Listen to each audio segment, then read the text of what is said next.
104 سے آج اپنی گفتگو کا آغاز کرنا ہے۔ اس آیہ کریمہ کا آغاز ایک دل نواز خطاب کے ساتھ شروع ہوتا ہے اور وہ ہے یا ایھا الذین آمنو، اے ایمان والو، اے وہ لوگوں جو ایمان لائے۔ یہ نبی کریم صلی اللہ تعالی علیہ وسلم کے صدقے کی امت کو خطاب ملا ہے، یا ایھا الذین آمنو۔ اور قرآن حکیم کی مدنی صورتوں میں آپ کو یہ خطاب ملے گا کہ جب اللہ تبارک و تعالی نے نبی کریم صلی اللہ تعالی علیہ وسلم کی ہجرت کر جانے کے بعد مدینہ منورہ میں احکام نازل کرنے کا سلسلہ شروع فرمایا، تو عام طور پر احکام نازل کرنے والی آیات میں خطاب یا ایھا الذین آمنوا کے ساتھ فرمایا، اے وہ لوگوں جو ایمان لائے۔ اور قرآن حکیم میں 88 مقامات پر آپ کو یہ لفظ ملے گا یا ایھا الذین آمنوا، اے ایمان والو۔ اس کے علاوہ ایک مرتبہ یا ایھا الذین کفروا بھی ہے، کافروں کو خطاب ایک مرتبہ یا ایھا الذین ہادوا بھی آتا ہے، اے یہودیوں۔ بہرحال جو نبی کریم صلی اللہ تعالی علیہ وسلم کے صدقے آپ کی امت کو یہ خطاب ملا ہے، بڑا دل نواز خطاب ہے، اور اس سے متوجہ اللہ تعالیٰ فرما رہا ہے اپنے بندوں کو، اے ایمان والو۔ یہاں پر جو سب سے پہلا حکم مصحف عثمانی کی ترتیب سے اللہ تعالیٰ نے نازل کیا ہے ایمان والوں کو، یعنی قرآن پاک میں جو سب سے پہلا یا ایھا الذین آمنوا آتا ہے وہ ناموس رسالت کے متعلق نبی کریم صلی اللہ علیہ وسلم کی تعظیم و توقیر کے حوالے سے، کیونکہ محمد کی محبت دین حق کی شرط عمل ہے، اسی میں ہو اگر خامی تو سب کچھ نامکمل ہے۔ تو نبی رحمت صلی اللہ تعالی علیہ وسلم کے آداب قرآن نے سکھائے۔ ایسا ہوتا تھا کہ جب نبی رحمت صلی اللہ تعالی علیہ وسلم کی بارگاہ میں اصحاب رسول رضی اللہ تعالی عنہم حاضر ہوتے تھے اور حضور علیہ السلام سے گفتگو فرمایا کرتے تھے، تو بعض ہوتا تھا کہ کسی بات پر کسی صحابی کی پوری توجہ نہ ہو سکی یا وہ سمجھ نہ سکے، تو یہ چاہتے کہ یا رسول اللہ آپ اس کو دہرا دیں، تو وہ یوں عرض کیا کرتے تھے راعنا یا رسول اللہ، اے اللہ کے رسول صلی اللہ علیہ وسلم ہماری رعایت فرمائیے، انہیں ذرا دوبارہ دہرا دیجیے بات۔ اور لفظ بھی اچھا تھا اور ادب والا ہی تھا، راعنا ہماری رعایت کیجیے، ہمارا خیال کیجیے، ذرا یہ بات دوبارہ دہرا دیجیے۔ لیکن یہودیوں کی لغت میں ایک تفسیر کے مطابق یہودی کی لغت میں یہی لفظ جو ہے وہ برے معنی میں بھی استعمال ہوتا ہے۔ اب ان کو یہ موقع ملا جب انہوں نے دیکھا کہ مسلمان صحابہ کرام اور رضوان راعینا کہتے ہیں، تو انہوں نے لفظ وہی بولنا شروع کیا لیکن مراد اپنی لینا شروع کر دی۔ یا بعض تفسیر میں یہ کہ اسی کو بڑا ٹیڑھا کر کے یا لمبا کر کے بول کے وہ کچھ اور معنی مراد لیتے تھے، وہاں جو بھی وہ کرتے تھے ان کی بد باطنی تھی، خبث باطن تھا، دل کا حسد بغض تھا، جس کی وجہ سے وہ موقع پا کر یہ کرنا چاہتے تھے کہ چلو مسلمان راعینا تو ادب سے کہتے ہیں، ہم شرارت سے کریں گے، اور بعد میں جو ہے وہ جا کے بنگلے بجاتے تھے۔ جب حضرت سیدنا سعد بن معاذ رضی اللہ عنہ ایک انصاری صحابی ہیں، ان کو یہ پتہ چلا اور ان کو ان کی لغت کا پتہ تھا، تو وہ انہیں کہنے لگے تم یہ کیوں کہتے ہو ہمارے آقا علیہ السلام کی بارگاہ میں؟ تو کہنے لگے وہ تو آپ بھی کہتے ہیں، آپ کے صحابہ کرام علیہ رضوان بھی کہتے ہیں، وہ بھی تو راعینا کہتے ہیں۔ تو آپ اس پر تھوڑے پریشان ہوئے اور بارگاہ رسالت معاف میں حاضر ہو کر عرض کرنا چاہتے تھے کہ اللہ تعالیٰ نے یہ آیت نازل فرمائی، سبحان اللہ، یا ایھا الذین آمنوا، اے ایمان والو، لا تقولوا راعنا، تم نے رائنا نہیں کہنا، وقولوا اور تم کہا کرو انظرنا یا رسول اللہ ہم پر نظر فرمائے، سبحان اللہ، انظرنا ہم پر نظر فرمائے، واسمعوا اور غور سے پہلے سن لیا کرو، واسمعوا اور غور سے سنا کرو، پہلے ہی مفسرین نے اس کی وضاحت کی کہ پہلے ہی غور سے سن لیا کرو تاکہ یہ بار بار کہنا نہ پڑے۔ ایسے بھی میرے آقا دو عالم نور مجسم صلی اللہ تعالی علیہ وسلم کا طریقہ مبارک سیدہ طیبہ طاہرہ حضرت عائشہ صدیقہ رضی اللہ تعالی عنہا بتاتی ہیں کہ جب نبی کریم صلی اللہ علیہ وسلم گفتگو فرماتے تھے تو ان کی گفتگو بڑی صاف واضح ہوتی تھی، کوئی گننے والا چاہے تو لفظ بھی گن لیا کرتا تھا، اور جب کسی کلمہ جو کوئی کلمہ کی بات اہم ہوتی تو اس کو 3 مرتبہ دہرایا کرتے تھے۔ میرے آقا تو پہلے ہی بڑا خاص اہتمام فرماتے تھے کہ میں نثار تیرے کلام پر ملی ہوں تو کس کو زبان نہیں، وہ سخن ہے جس میں سخن نہ ہو، بیان ہے جس کا بیان نہیں۔ تو بہرحال پہلے غور سے سن لیا کرو۔ وَلِلْكَافِرِينَ عَذَابٌ أَلِيمٌ، اور نہ ماننے والوں کے لیے، کافروں کے لیے دردناک عذاب ہے۔ یہ جو گستاخیوں کا بہانہ تلاش کرتے ہیں، اے محبوب تیری بارگاہ میں آ کر یہ جو بے ادبی کرنا چاہتے ہیں، ان کے لیے تو دردناک عذاب ہے۔ اشارہ یہ ملا کہ انکار یہاں سے مراد نبی کریم صلی اللہ علیہ وسلم کی بے ادبی ہے، تو بے ادبی کفر تک لے جاتی ہے۔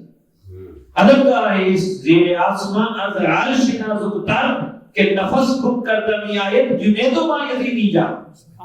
یہ اللہ تبارک و تعالیٰ کے محبوب کی بارگاہ ہے، یہاں تو سانس بھی بڑے ادب سے اعتراف سے لینا چاہیے۔ تو جب نبی کریم صلی اللہ تعالی علیہ وسلم کی بارگاہ میں وہ ادب نہیں کرتے تھے تو مومن نہیں رہتے تھے، کیونکہ مومن وہ ہے جو ان کی عزت میں مرے دل سے۔ صحابہ کرام علیہ رضوان جو کہ یہ لفظ ادب سے ہی کہتے تھے، کیونکہ صحابہ کرام علیہ رضوان کی شان حضرت عروہ بن مسعود رضی اللہ تعالیٰ عنہ نے بیان کی جب وہ کفار کی طرف سے سفیر بن کے نبی پاک کی بارگاہ میں آئے تھے بات چیت کرنے کے لیے، واپس گئے، اس وقت ابھی ایمان نہیں لائے تھے، وہاں جا کے ان کو بتانے لگے۔ بخاری شریف کی حدیث نمبر 2731 میں دیکھیے، انہوں نے کہا اے قومی، اے میری قوم، واللہ لقد وفدت علی الملوک، اللہ کی قسم میں بڑے بڑے بادشاہوں کے دربار میں گیا ہوں، وفدت علی قیصر و کسرا و نجاشی، میں قیصر، کسرا اور نجاشی کے درباروں میں گیا ہوں، واللہ ان رأیت مالکا قط يعظم اصحابہ ما يعظم اصحاب محمد محمدا، اللہ کی قسم میں نے کسی بادشاہ کی ایسی تعظیم ہوتی نہیں دیکھی جیسی تعظیم محمد مصطفیٰ صلی اللہ علیہ وسلم کی ان کے اصحاب کرتے ہیں۔ سبحان اللہ۔ اور کچھ نقشہ کھینچنے لگے، واللہ ان تنخم نخامتا الا وقعت فی کف رجل منهم فضلق بها جلدہ وجہہ، فرمانے لگے کہ جب بھی حضور علیہ السلام اپنے ناک مبارک کا پانی جو ہے وہ اپنے جسم مبارک سے الگ کرتے زمین پہ نہیں گرتا تھا، ان میں سے کسی شخص کے ہاتھ میں گرتا تھا اور وہ اس کو اپنے چہرے پر اپنے جسم پر مل لیا کرتے تھے۔ وَإِذَا أَمَرَهُمْ، اور جب وہ ان کو کسی بات کا حکم دیتے، ابتدأوا أَمْرَهُ، وہ صحابہ نبی پاک کے حکم پر فوراً جلدی عمل کرتے تھے۔ وَإِذَا تَوَضَّعَ كَانُوا يَقْتَتِلُونَ عَلَى وُضُوئِهِ، اور جب رسول اکرم صلی اللہ تعالی علیہ وسلم وضو کرنا شروع کرتے تو ایسے وہ دوڑتے وضو کا پانی لینے کے لیے کہ جیسے لڑ پڑیں گے۔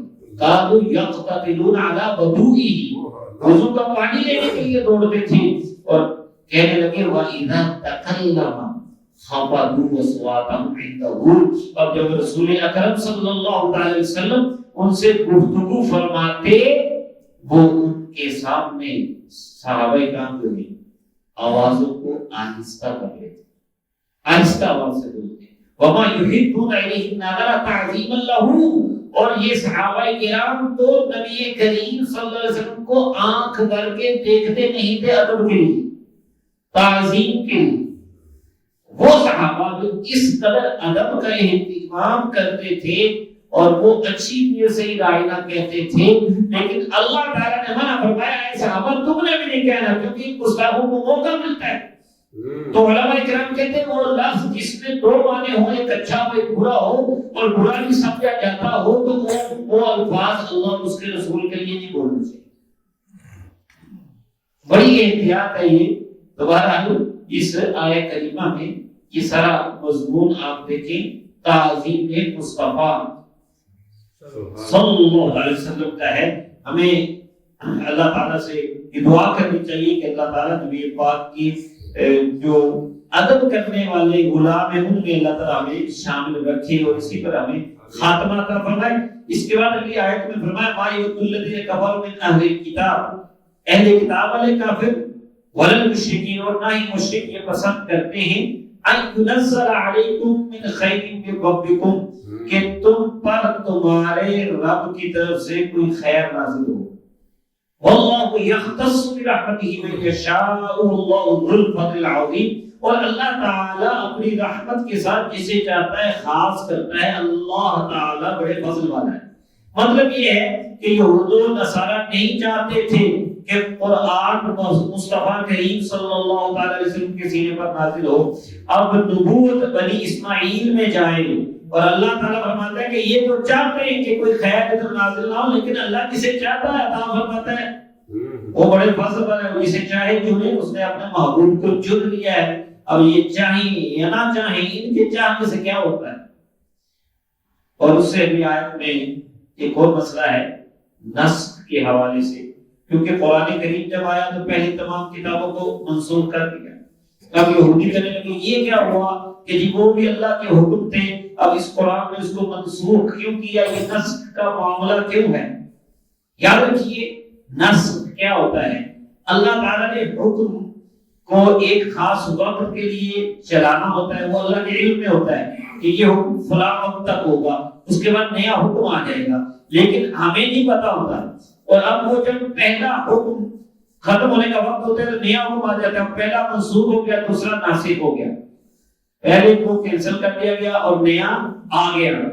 اب بات تو سوچتی ہے کہ پہلا حکم اگر صحیح نہیں تھا تو اس کو لگایا کیوں تھا، اب یہ نیا کیوں لایا؟ اگر وہ صحیح تھا تو نیا کیوں لائے؟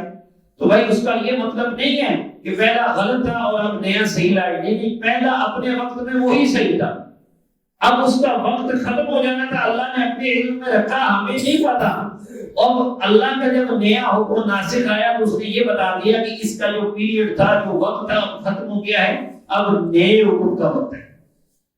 اور اس میں بڑی حکمت ہے، اس سے یہ ہوتا تھا کہ بعض اوقات کسی مشکل سے آسان حکم کی طرف اللہ تبارک و تعالیٰ لے آتا تھا۔ کبھی یہ ہے کہ پہلے حکم میں کم ثواب تھا، اب زیادہ ثواب والا ہو جاتا تھا، کبھی برابر کا آ جاتا تھا۔ تو اس میں فائدہ ہی فائدہ ہے۔ جیسے پہلے یہ تھا حکم آیا کہ 10 گناہ کے خلاف مقابلے میں ڈٹ جاؤ، یہ سورہ انفال میں ہے، میں صرف مفہوم عرض کر رہا ہوں کہ تم میں سے اگر 20 صبر کرنے والا ہوں گے وہ 200 پر غالب آ جائے، اور اگلی آیت میں اس کو منسوخ کیا گیا کہ اب تم میں سے اگر 100 ہوں گے تو وہ 200 میں نہیں، اب 2 گناہ کے خلاف ڈٹنے کا حکم آ گیا۔ تو اس میں آسانی ہے مجاہدین کے لیے، اس میں آسانی ہوگی، اور ثواب زیادہ کی مثال یہ ہے کہ پہلے تھا کہ روزہ رکھ لو چاہے فدیہ دے دو، بعد میں یہ حکم آ گیا کہ نہیں بھائی اب روزہ ہی رکھنا ہے، جو صحت مند ہے وہ روزہ ہی رکھے گا، وہ فدیہ نہیں دے سکتا، تو اب اس میں زیادہ ثواب ہے۔ اور بعض اوقات برابر کا حکم آ جاتا تھا کہ جس میں دونوں طرف سہولت برابر تھی، یعنی جیسے پہلے بیت المقدس کی طرف منہ کر کے نماز پڑھتے تھے، پھر حکم آ گیا کہ قبلہ شریف کی طرف نماز پڑھو، تو دونوں کی طرف نماز پڑھنا ایک اتنی مشقت ہے، تو یہ برابر کا حکم آ گیا۔ تو ایسا اللہ تبارک و تعالیٰ کی حکمت ہے، وہ بہتر جانتا ہے۔ صرف میں ایک مثال عرض کروں گا کہ جیسے کوئی ڈاکٹر ہے، ڈاکٹر یا حکیم آپ کو دوائی لکھ کے دیتا ہے، طبیب جو ہے، اور وہ دوائی کہتا ہے یہ 1 ہفتہ کھانی ہے، 1 ہفتہ آپ نے وہ کھا لی، اگلے ہفتے وہ جب آپ جاتے ہیں تو وہ نسخہ بدل دیتا ہے، وہ کہتا ہے اب یہ بہتری ہوگی، اب یہ والا نسخہ، تو آپ کہتے ہیں کہ یار وہ پہلے جو ہم نے گولیاں دی تھی وہ کیوں بدل دی، اب بھی مجھے وہی گولیاں دو، وہ کہیں گے نہیں وہ تمہاری اس کیفیت کے لیے تھا، 1 ہفتہ جب وہ کیفیت تھوڑی تبدیل ہوئی ہے تو اب اس کی ضرورت ہے۔ تو اب اس کو یہ نہیں کہا جائے گا کہ یہ ٹھیک ہے بیوقوف ہے جی کیسے پہلے وہ دیا اب یہ بھی نہیں، ہم کہیں کہ نہیں، اس وقت تک ہمارے مزاج کے لیے وہ بہتر تھی، اب چونکہ ہم اس دوائی کھانے سے بہتر ہو گیا تو ڈاکٹر نے دوائی چینج کر دی. یہ صرف سمجھانے کے لیے اللہ تعالیٰ تو عزیز الحکیم ہے, وہ سب چیزیں جانتا ہے, اس کی حکمت وہی جانے. لیکن مطلب یہی ہے کہ نسخ ہو گیا تو کوئی اس میں اعتراض کی ضرورت نہیں. پھر کفار کو اعتراض کریں تو کچھ بات سمجھ آتی ہے, لیکن یہودیوں نے صحیح کو تو کرنا ہی نہیں چاہیے تھا, کیونکہ ان کی شریعت میں بھی ایسے ہوتا تھا. حضرت آدم علیہ السلام کے زمانے میں بہن بھائی کا نکاح جائز تھا, وہ جو جوڑے کے علاوہ ایک دوسرے سے ان کا نکاح ہو جاتا تھا, کیونکہ اس وقت اسی طرح ہی نسل چل رہی تھی اور کوئی دنیا میں جوڑا تھا ہی نہیں.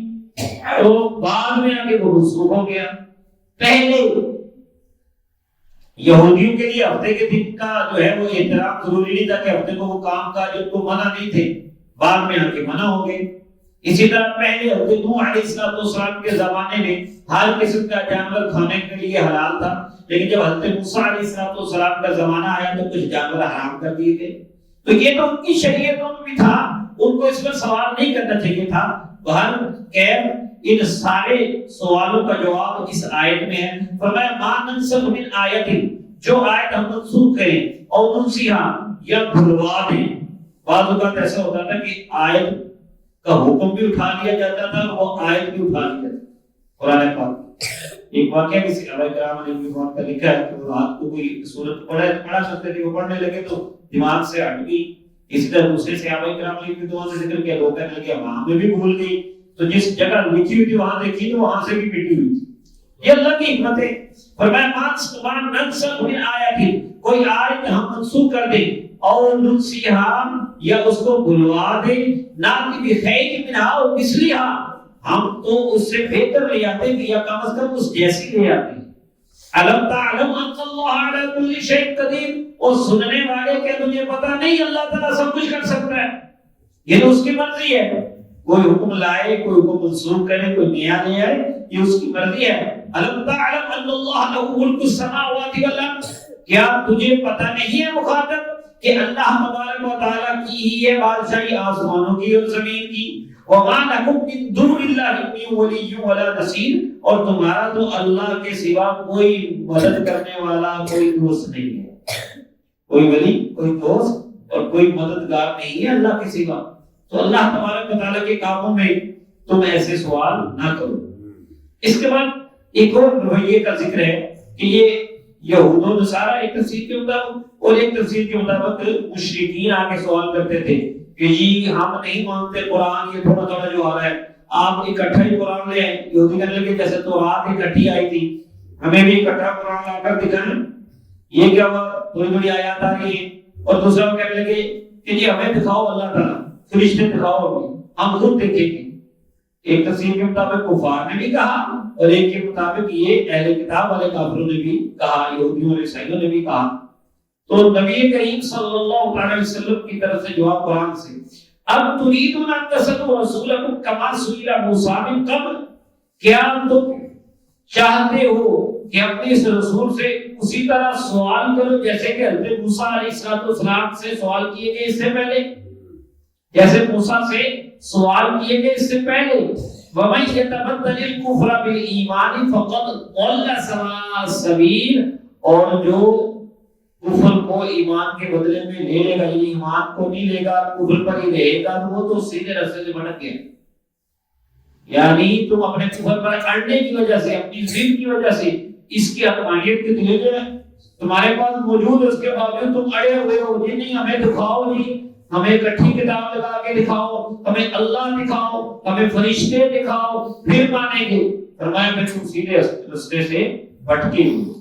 تو سوالات کرتے ہوئے بھی بعض لوگ صرف دوسرے کو چپ کرانے کے لیے سوال کرتے ہیں, اپنی چلاکی دکھانے کے لیے. کوئی حکم ان کو بتاؤ, کوئی دین کی بات بتاؤ, تو یاد رکھیں دین کے معاملے میں بیجا سوال نہیں کرنی چاہیے. ویسے سوال کریں سیکھنے کے لیے, سمجھنے کے لیے, لیکن کسی عالم کو, کسی مفتی کو جو ہے وہ آپ یہ کہیں کہ اس کو میں نے جواب ایسے ایسے سوال کرتے نہیں کہ وہ حکم ہی میرے لیے بدل دے گا یا میری مرضی کا حکم لائے گا. تو اس طرح کی باتوں سے ہمیں پرہیز کرنا چاہیے. مسلم شریف کی حدیث ہے 1337 نمبر, میرے اور آپ کے آقا علیہ السلام نے فرمایا ما نہیتکم عنہ فاجتنبوہ, جس کام سے میں تمہیں منع کروں اس سے باز آ جایا کرو. وما امرتکم به فافعلوا منه ما استطعتم, اور جس بات کا میں تمہیں حکم دوں جس قدر تمہاری طاقت ہے اسے بجا لاؤ. یعنی مطلب یہ ہے کہ زیادہ آگے سے سوال نہ کیا کرو. کیوں فرمایا وَإِنَّمَا أَهْلَكَ الَّذِينَ مِنْ قَبْلِكُمْ كَثْرَةُ مَصَائِبِهِمْ وَاخْتِلَافُهُمْ عَلَىٰ أَنْبِيَائِهِمْ, کیونکہ تم سے پہلے لوگوں کو اسی بات نے ہلاک کیا کہ وہ زیادہ سوال کیا کرتے تھے اور نبیوں کی باتوں سے اختلاف کیا کرتے تھے. سوال کر کر کے باتوں کو ڈالتے تھے اور نبی اپنے اپنے نبیوں کی اطاعت نہیں کیا کرتے تھے. تو اس لیے زیادہ سوالات کرنے کی بجائے بات سمجھ آ جائے تو اس پر عمل کریں اور اللہ تبارک و تعالیٰ کی رحمتوں کی امید رکھیں.